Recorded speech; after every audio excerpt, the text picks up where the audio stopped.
ನಮಸ್ಕಾರ, ಲೋಕಾಯುಕ್ತ ದಾಳಿ ಟಿವಿಗೆ ಸ್ವಾಗತ. ನಾನು ಗಾಯತ್. ಕರ್ನಾಟಕದ ನೂತನ ಮುಖ್ಯಮಂತ್ರಿಯಾಗಿ ಅಧಿಕಾರ ವಹಿಸಿಕೊಂಡಿರುವ ಡಿಕೆ ಶಿವಕುಮಾರ್ ಅವರಿಗೆ ಆರಂಭದಲ್ಲೇ ಸವಾಲುಗಳು ಸಾಲು ಸಾಲಾಗಿ ಎದುರಾಗಿದೆ.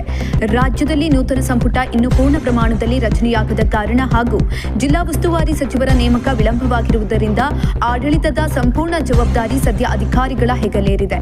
ಈ ಹಿನ್ನೆಲೆಯಲ್ಲಿ ಖುದ್ದು ಕಣಕ್ಕಿಳಿಯುತ್ತಿರುವ ಸಿಎಂ ಡಿಕೆ ಶಿವಕುಮಾರ್ ಆಡಳಿತ ಯಂತ್ರಕ್ಕೆ ಚುರುಕನ್ನು ನೀಡಲು ಮತ್ತು ಮುಂಗಾರು ಪರಿಸ್ಥಿತಿಯನ್ನು ಸಮರ್ಥವಾಗಿ ನಿಭಾಯಿಸಲು ಭರ್ಜರಿ ಆಕ್ಷನ್ ಪ್ಲಾನ್ ಸಿದ್ಧಪಡಿಸಿದ್ದಾರೆ.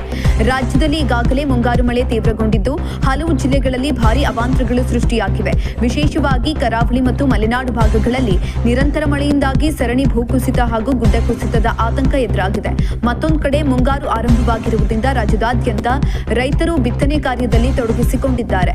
ಆದರೆ ಹಲವು ಜಿಲ್ಲೆಗಳಲ್ಲಿ ಬಿತ್ತನೆ ಬೀಜ ಹಾಗೂ ರಸಗೊಬ್ಬರದ ತೀವ್ರ ಕೊರತೆ ಎದುರಾಗಿದ್ದು ರೈತರಲ್ಲಿ ತೀವ್ರ ಅಸಮಾಧಾನವನ್ನು ಮೂಡಿಸಿದೆ.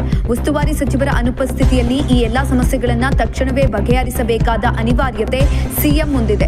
ಅಧಿಕಾರಿಗಳ ಮಟ್ಟದಲ್ಲಿ ಬಾಕಿ ಇರುವ ಕೆಲಸಗಳನ್ನು ಚುರುಕುಗೊಳಿಸಲು ಮುಖ್ಯಮಂತ್ರಿಗಳು ಇಡೀ ದಿನದ ಸುದೀರ್ಘ ಸಭೆಯನ್ನ ಹಮ್ಮಿಕೊಂಡಿದ್ದಾರೆ. ಇಂದು ವಿಧಾನಸೌಧದಲ್ಲಿ ಮುಖ್ಯಮಂತ್ರಿಗಳ ನೇತೃತ್ವದಲ್ಲಿ ರಾಜ್ಯದ ಎಲ್ಲಾ ಜಿಲ್ಲೆಗಳ ಜಿಲ್ಲಾಧಿಕಾರಿಗಳು, ಜಿಲ್ಲಾ ಪೊಲೀಸ್ ವರಿಷ್ಠಾಧಿಕಾರಿಗಳು ಹಾಗೂ ಜಿಲ್ಲಾ ಪಂಚಾಯತ್ ಮುಖ್ಯ ಕಾರ್ಯನಿರ್ವಹಣಾಧಿಕಾರಿಗಳ ಮಹತ್ವದ ವಿಡಿಯೋ ಕಾನ್ಫರೆನ್ಸ್ ಸಭೆ ನಡೆಯಲಿದೆ.